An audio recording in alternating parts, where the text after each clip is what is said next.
The recent suspension of Jimmy Kimmel has ignited a fierce debate about free speech and the boundaries of entertainment, sparking a conversation that's as passionate as it is complex.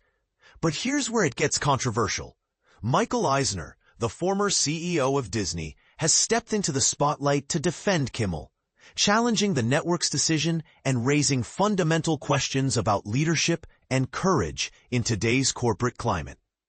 Michael Eisner, who guided Disney as its CEO for over 20 years, voiced his support for Jimmy Kimmel following the indefinite suspension imposed by ABC, a Disney-owned network, which halted the late-night host's show, Jimmy Kimmel Live.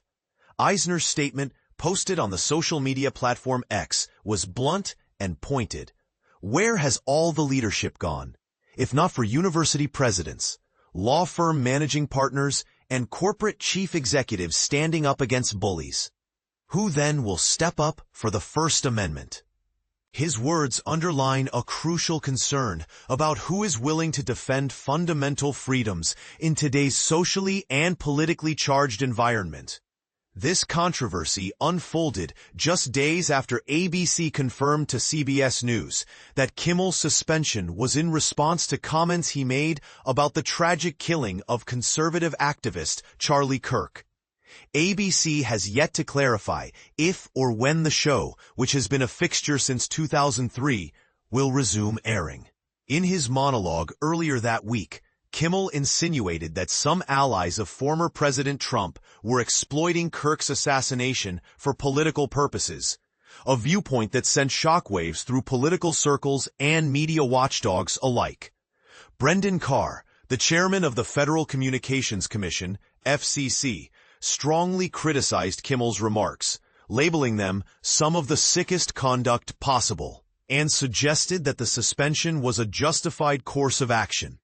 Eisner unequivocally disagreed with the network's response. He described ABC's decision to suspend Kimmel immediately following the FCC chairman's aggressive, though in Eisner's view, ultimately insubstantial, threats as a manifestation of out-of-control intimidation.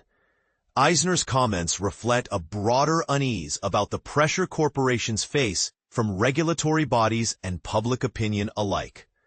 He went further, cynically remarking that perhaps the U.S. Constitution should have included a clause stating, "Congress shall make no law abridging the freedom of speech or of the press, except in one's political or financial self-interest."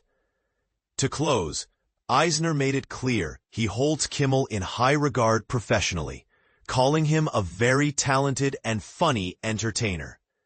Eisner's intervention comes amid a larger wave of fallout involving employees and public figures who have spoken out on Charlie Kirk's death, many of whom have faced firing or other professional repercussions. This backdrop adds layers of complexity to the discussion about where free expression ends and corporate or political boundaries begin.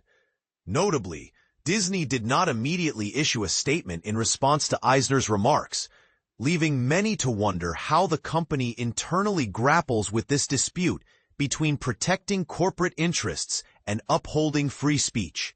So, what do you think? Is ABC's suspension of Jimmy Kimmel a necessary step toward responsible media? Or is it a dangerous precedent of censorship fueled by political pressure? Does Michael Eisner have a point about the chilling effect of intimidation on free speech? Or is the network right to act given the sensitivities around such a tragic event?